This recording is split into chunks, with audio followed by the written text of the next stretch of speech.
तौर पे नज़र आता है कि उमर अब्दुल्ला जी को अपनी सीटें हारती दिख रही हैं, इसलिए वो वापस अफजल गुरु को याद कर रहे हैं। वो आतंकवादी जिसने संसद पर हमले की साजिश रची, सुप्रीम कोर्ट ने उनको फांसी की सजा दी।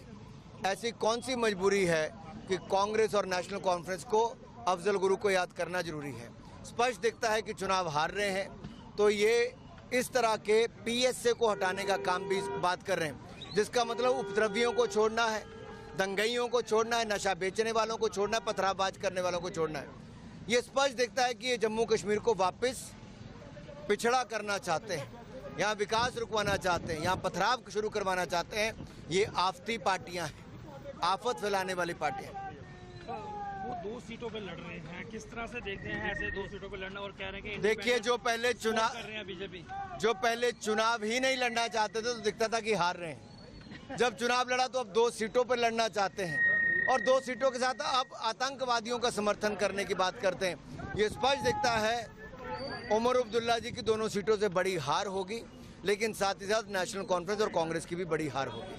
सर, राहुल गांधी की बात की तो उन्होंने एक जगह इंटरव्यू दिया है कि भाई कहा है कि भारत एक संविधान में लिखा है कि भारत एक संघ यूनियन स्टेट है, फिर भी बीजेपी नहीं मानती है और आरएसएस नहीं मानती है, वो अलग करती है इसको। मैं इतना ही कहूँगा, राहुल गांधी जी का काम बांटो और राज करो, इस नीति को लेकर ही ये लोग पहले चले थे, और अब भी इनकी वही। अंग्रेज चले गए लेकिन अपनी सोच कांग्रेस को दे गए। ये आज कभी जाति कभी धर्म के नाम पर देश को बांटना चाहते हैं, कभी क्षेत्र के नाम पे बांटना चाहते हैं। ये कांग्रेस की रणनीति है, देश के बाहर जाओ और भारत को बदनाम करो। राहुल गांधी जब भी देश से बाहर गए भारत को बदनाम करने का काम ही किया। कभी सिखों को बदनाम करते हैं, कभी महिलाओं को बदनाम करते हैं, कहीं राष्ट्रीय स्वयंसेवक संघ जैसी दुनिया के सबसे बड़ी स्वयंसेवी संस्था को बदनाम करने का काम कर रहे हैं। इससे पता चलता है कि वो हताश और निराश है, तीसरी बार चुनाव हार चुके हैं, उनकी जमीन खिसक चुकी है।